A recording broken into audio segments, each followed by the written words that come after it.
Mata air Laut Mati adalah peluang terbaik di seluruh negeri terlantar, dan juga merupakan peluang yang ingin dikejar oleh banyak pemilik kawasan terlarang. Sangat disayangkan kemungkinan munculnya mata air Laut Mati terlalu jarang, hanya muncul satu selama bertahun-tahun yang tak terhitung jumlahnya, begitu muncul akan hilang dalam waktu singkat, sehingga tidak banyak orang yang mendapatkan kesempatan tersebut. Sekarang, Ming Dao sebenarnya mengatakan bahwa dia telah menemukan mata air Laut Mati. Bagaimana mungkin hal ini tidak mengejutkan Dewa Tianyin dan Liu Juemingnu? Namun, setelah terkejut, mereka berdua dengan cepat sadar. Jika Ming Dao benar-benar menemukan peluang kuat dari mata air Laut Mati, akankah dia berbaik hati memberi tahu mereka? Ketika Ming Dao melihat keraguan kedua orang itu, dia mendengus dingin dan berkata dengan tidak senang, "Apa maksud kalian berdua? Apakah kamu curiga aku akan berbohong kepadamu? Jika kalian berdua tidak percaya, kamu boleh pergi sekarang. Aku tidak akan pernah meninggalkan siapapun. Lupakan saja, kamu boleh pergi." Ucap Ming Dao melambaikan tangannya, terlalu malas untuk memperhatikan mereka berdua, dan berbalik untuk kembali. "Hei, saudara Ming Dao, mengapa kamu begitu terburu-buru?" Ucap Dewa Tianyin menghentikannya dengan tergesa-gesa dan berkata dengan senyum, "Maaf, saudara Ming Dao, saya tidak baik saat ini. Tetapi jika kami memiliki keraguan di hati kami, Anda seharusnya bisa mengertikan. Di tempat terlantar ini, jika kita tidak memiliki sedikit kecurigaan, kita mungkin tidak akan hidup hari ini." "Ya, saudara Ming Dao, lihatlah saudara perempuan ini, saya telah bekerja sama dengan saudara Ming Dao berkali-kali selama bertahun-tahun, dan setiap kali saya tidak terlalu bahagia. Faktanya, saya mengagumi saudara Ming Dao di dalam hati saya." Ucap Liu Juemingnu memutar pinggangnya, dan pantatnya penuh dengan godaan yang tak terbatas. Ming Dao melirik mereka berdua dan mendengus dingin, "Baiklah, aku hanya akan berteman dengan kalian berdua. Ada 3 alasan mengapa aku memanggil kalian berdua. Pertama, kalian berdua telah bekerja sama denganku. Seringkali semua orang mengetahui dasar-dasarnya dan memiliki pemahaman yang diam-diam. Kedua, mata air Laut Mati terhalang oleh suatu batasan. Jika ingin melanggarnya, saya tidak akan bisa melakukannya sendiri. Banyak orang harus bekerja sama. Ketiga, ini juga alasan terpenting mengapa saya tidak memberitahu area terlarang tersebut. Alasannya adalah Anda seharusnya sudah mendengar beberapa area terlarang besar telah menemukan rahasia Laut Mati, dan ingin melewati Laut Mati dan meninggalkan tanah terlantar, bukan?" Mendengar kata-kata itu, ekspresi Dewa Tianyin dan Liu Juemingnu berubah dan mereka tampak berpikir. Apa yang dikatakan Ming Dao memang benar dan tidak ada kekurangan di dalamnya. Dulu memang lebih baik memberikannya ke area terlarang, namun sekarang mereka menyadari bahwa itu 10 kali atau 100 kali lebih baik daripada memberikannya ke area terlarang. Namun, keduanya masih memiliki keraguan di hati mereka. "Lupakan saja, kalian berdua terlalu tidak bahagia, itu saja. Jika bukan karena aku hanya mengenalmu dan tidak dapat menemukan orang lain, aku tidak akan repot-repot memberitahumu terlalu banyak. Lihat saja ini, kamu akan tahu apakah itu benar atau tidak." Ucap Ming Dao mendengus dingin, dan begitu dia selesai berbicara, aura menakjubkan memenuhi tubuhnya. Mewakili alam dan aura yang melampaui puncak, ia berkembang dalam sekejap dan sangat menekan Dewa Tianyin dan Liu Juemingnu. Mata Lord Tianyin dan Liu Juemingnu menyusut, ekspresi mereka ngeri, dan mereka kehilangan suara. "Kamu telah menembus puncak transendensi tingkat pertama.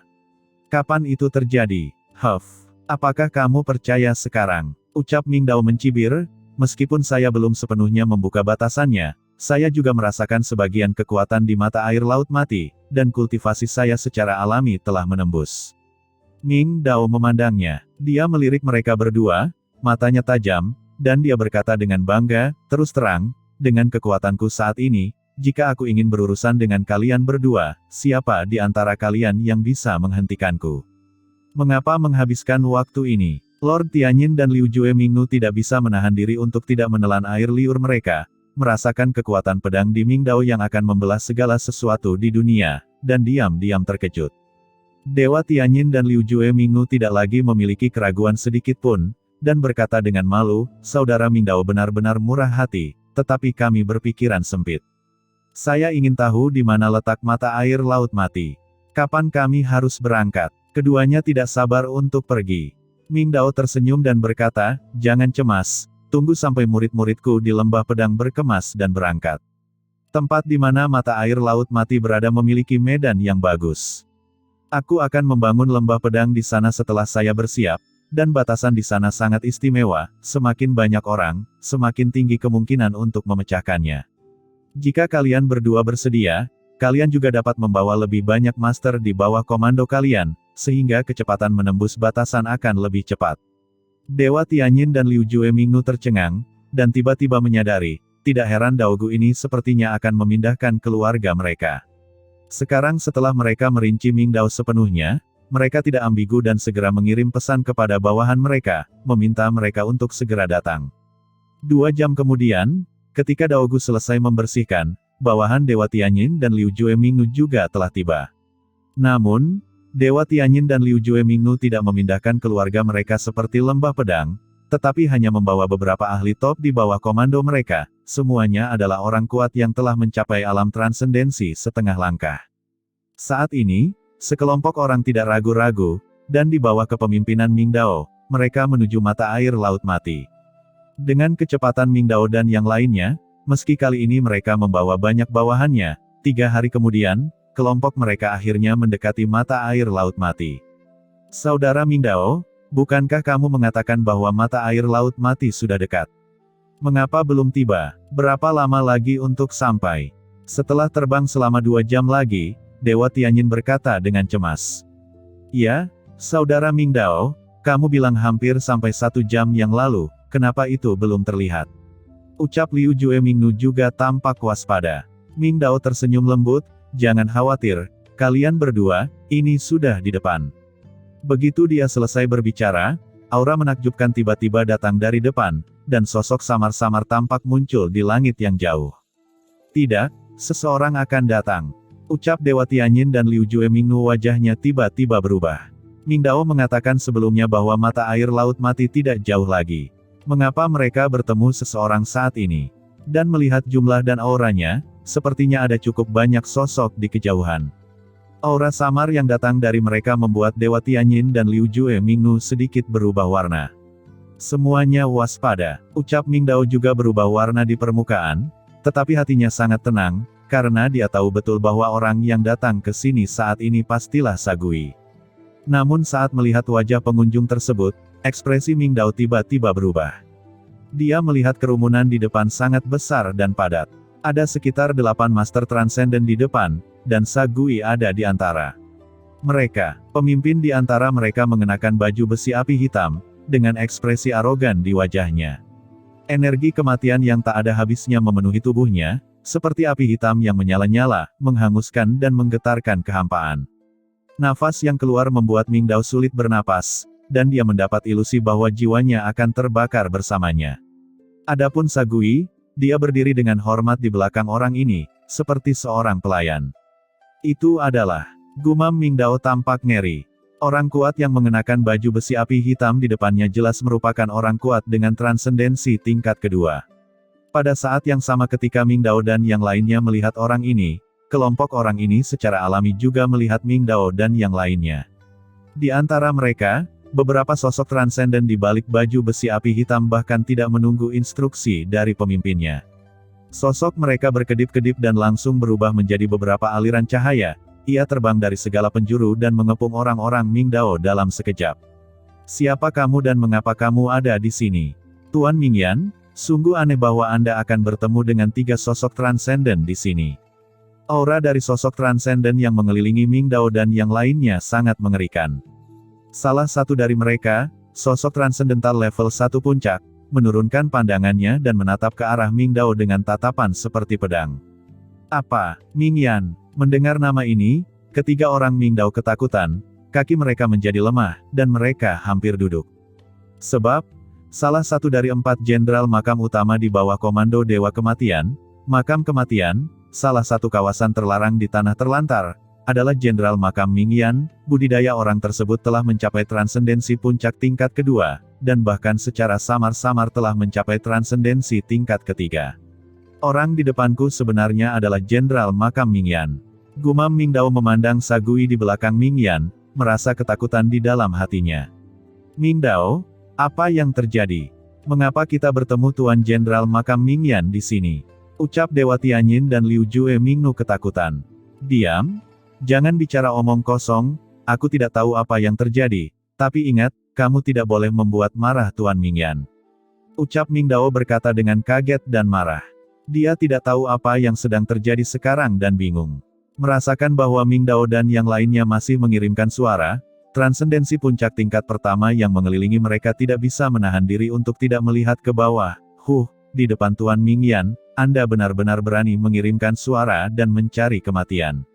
Begitu dia selesai berbicara, pria itu tidak memberi kesempatan kepada Ming Dao dan yang lainnya untuk berbicara, dan langsung melemparkan tirai cahaya hitam, yang langsung meledak ke arah Ming Dao dan yang lainnya. Begitu cahaya hitam yang menyilaukan ini keluar, Ming Dao dan yang lainnya merasa seluruh langit telah menjadi gelap. Spanduk penghancur jiwa. Gumam Ming Dao sekilas mengenali senjata ajaib di depannya. Itu adalah bendera pembunuh jiwa yang sangat berbahaya di dunia bawah. Begitu bendera pembunuh jiwa dikibarkan, Ming Dao dan 3 orang lainnya dengan jelas merasakan bahwa pikiran mereka menjadi gelisah. Ini jelas merupakan spanduk penghancur jiwa yang transenden, jika tidak, maka efek ini tidak akan terjadi.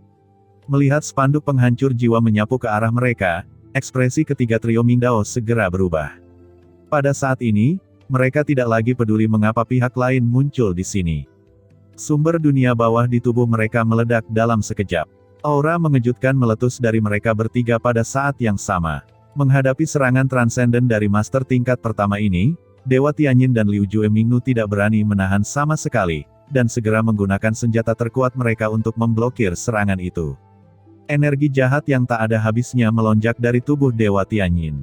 Dia langsung mengeluarkan lonceng berwarna hitam pekat dengan tanda aneh mengalir di atasnya. Begitu lonceng muncul di antara langit dan bumi, itu mengeluarkan suara gemerincing.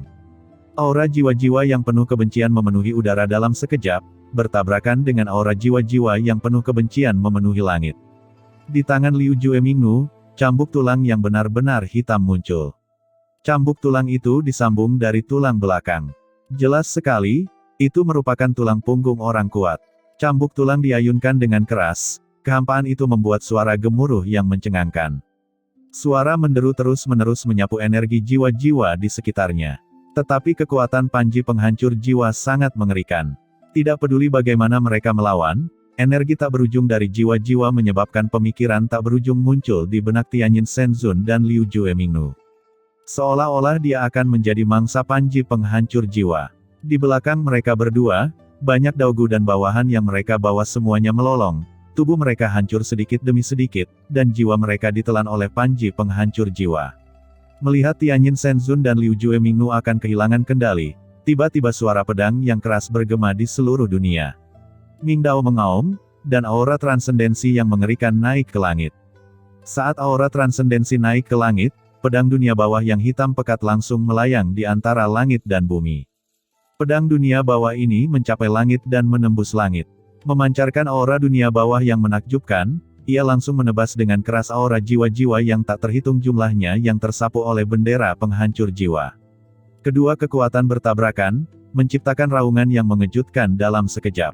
Ki jiwa yang tak terhitung jumlahnya sepertinya disengat oleh sesuatu yang panas, dan mereka mengeluarkan jeritan yang melengking, tersebar satu demi satu, dan kembali ke bendera. Jiwa, di bawah pengaruh seperti itu, Tianyin Shenzun dan Liu Jue Mingnu mundur satu demi satu, mengeluarkan seteguk hitam, dan melihat ke depan dengan ngeri. Pada saat ini, mereka berdua diliputi kepanikan. Jika Ming Dao tidak mengambil tindakan untuk melawan bendera penghancur jiwa, mereka akan terluka parah oleh serangan bendera penghancur jiwa, dan bahkan jiwa mereka akan hancur. Keduanya menutupi dada mereka dan tiba di belakang Ming Dao dalam sekejap, tampak ketakutan. Ketika dia melihat bahwa Ming Dao telah menahan serangan spanduk penghancur jiwa, wajahnya menjadi gelap. Dia memandang Ming Dao dengan tatapan muram, jelas tidak percaya bahwa seorang kultivator biasa dapat menahan serangannya. Menarik, saya tidak menyangka di antara kalian bertiga kultivator biasa dan kultivator hantu, ada satu yang telah mencapai tingkat puncak transendensi. Pantas saja Anda begitu berani. Ucap Master Transendensi puncak tingkat pertama mencibir, dan dia mengambil langkah maju. Bendera penghancur jiwa di atas kepalanya melonjak lagi, dan aura jiwa yang lebih mengerikan dari sebelumnya terus bergulir, dan itu akan tersapu kapan saja. Setelah melihat ini, ekspresi Ming Dao berubah, dan dia buru-buru melangkah maju dan memberi hormat. Tuan, kami bertiga adalah Ming Dao dari Lembah Pedang, Dewa Tianyin dari Gunung Tianyin, dan Liu Jue Mingnu dari punggung Bukit Liu Jue. Setelah mendengar tentang nama Tuan Mingyan, saya selalu mengaguminya, dan saya tidak akan pernah berani menyinggung perasaan Anda, Tuan, dan meminta Anda memberi kami jalan keluar. Oh, saat ini, Lord Mingyan berjalan perlahan. Setiap kali dia melangkah, nyala api hitam yang menakjubkan muncul di bawah kakinya. Dalam beberapa langkah, dia sudah sampai di depan Ming Dao dan yang lainnya. Nafas api penghancur dunia yang mengerikan menyapu, dan ketiga orang Ming Dao merasa seluruh tubuh mereka terguncang, seolah-olah mereka ditekan oleh gunung yang menakutkan. Tianyin Shenzun dan Liu Jue Mingnu berada dalam suasana yang begitu menakutkan. Tepat di bawah nafas ini, keduanya tidak dapat bertahan, keduanya berlutut dengan keras, sementara Ming Dao memandang pihak lain dengan ngeri, tetapi tubuhnya bertahan erat. Apakah ini transendensi dari puncak tingkat kedua? Pada saat ini, Jenderal Makam Mingyan seperti gunung yang menjulang tinggi di mata Ming Dao. Dia merasa pihak lain dapat membunuhnya dalam sekejap, tanpa perlawanan sama sekali. Bisakah orang dewasa bertarung melawan orang sekuat itu? Gumam Ming Dao sangat ketakutan. Jenderal Makam Mingyan mendengus dingin, dia menoleh untuk melihat ke arah Ming Dao dan yang lainnya. Mengapa kamu ada di sini? Tianyin Shenzun dan Liu Jue Mingnu mengalami kesulitan bernapas karena nafas Jenderal Makam Mingyan. Saat mereka hendak berbicara, Ming Dao buru-buru berkata dengan panik, kembali ke Tuan Mingyan, saya menemukan mata air laut mati di sekitar sini, dan bersiap untuk pergi menjelajah. Setelah mendengar kata-kata, mata air laut mati, Lord Mingyan mengecilkan pupilnya dan menoleh untuk melihat Sagui di belakangnya. Sagui buru-buru terbang dan berkata, Tuan Mingyan, mata air laut mati yang disebutkan orang ini seharusnya adalah tempat yang saya temukan sebelumnya. Saya belum pernah melihat orang ini di sini sebelumnya. Orang ini mungkin menemukan mata air laut mati setelah bawahan ini kembali ke lembah Sain. Pada saat ini, Sagui gemetar di dalam hatinya. Dia telah diperintahkan oleh Qin Chen untuk pergi mencari seseorang. Siapa yang tahu bahwa berita itu baru saja keluar. Kebetulan Lord Mingyan melewati lembah jahat dan mengetahui tentang mata air laut mati, jadi dia segera memintanya untuk menuntunnya. Faktanya, Sagui sama sekali tidak ingin membawa Jenderal Makam Mingyan ke sini. Kekuatan Jenderal Makam Mingyan terlalu kuat. Begitu dia bertemu tuannya, dia tidak tahu risiko apa yang akan terjadi. Namun menghadapi Jenderal Makam Mingyan, dia tidak memiliki kemungkinan untuk menolak. Dalam keputusasaan, dia hanya bisa datang bersama Jenderal Makam Mingyan dan rombongannya. Tanpa diduga, Ming Dao dan yang lainnya bertemu secara kebetulan. Pada saat ini, Sagui ketakutan, tetapi dia menahan rasa takutnya dan buru-buru berkata, Tuan Mingyan, jika Anda berkata demikian, saya pasti bukan satu-satunya yang mengetahui mata air laut mati. Menurut pendapat saya, kita tidak boleh membuang waktu kita di sini, kita harus segera pergi ke laut mati, kalau tidak, orang lain mungkin sampai di sana lebih dulu. Sedangkan bagi orang-orang ini, mata air laut mati diselimuti oleh batasan. Jika Anda ingin melanggarnya, semakin banyak orang semakin baik. Orang-orang ini dapat digunakan sebagai umpan meriam untuk melanggar batasan tersebut bagi kita. Ucap Sagui berkata dengan penuh semangat. Oh, Lord Mingyan mendengar ini dan mencibir, kalau begitu biarkan mereka memimpin dengan cepat. Ya, aku akan segera memimpin jalannya. Ucap Ming Dao gemetar, lalu buru-buru terbang ke depan. Pada saat ini, dia juga memahami bahwa Sagui tidak membawa Jenderal Makam Mingyan dengan sengaja, tetapi melakukannya secara tidak sengaja. Lord Mingyan dan sekelompok orang dengan segera mengikuti di belakang. Sesaat kemudian Ming Dao dan yang lainnya sampai di mata air laut mati. Tuan Mingyan, ini dia. Ucap Ming Dao menunjuk ke mata air laut mati di depan dan berkata. Semua orang tiba-tiba terkejut. Aura terlarang di depan sangat lemah, dan di dalam area terlarang, sepotong air laut mati terlihat jelas mengalir dan melonjak terus-menerus. Pembatasan ini, ucap Lord Mingyan melangkah maju dan mengangkat tangannya dengan lembut. Dengan keras, batasan yang sangat kuat yang telah disebutkan oleh Sagui dan yang lainnya sebelumnya hancur dalam sekejap, dan mata air laut mati dengan jelas terlihat di depan semua orang. Apa yang sedang terjadi? Gumam mereka semua tercengang. Mereka semua tahu bahwa pembatasan ini sebelumnya menghalangi Sagui menjelajahi mata air Laut Mati, namun pembatasan di depan mereka tidak kuat bukan? Mereka tidak tahu bahwa ketika mereka sampai pada batasan tersebut, Qin Chen sudah merasakan keberadaan kelompok mereka di mata air Laut Mati, dan diam-diam telah mencabut batasan tersebut. Master Transendensi Puncak Tingkat Kedua. Di mata air Laut Mati, Qin Chen merasakan kehadiran Jenderal Makam Mingyan, dan hatinya menunjukkan keterkejutan. Sagui dan yang lainnya benar-benar membawakannya ikan besar.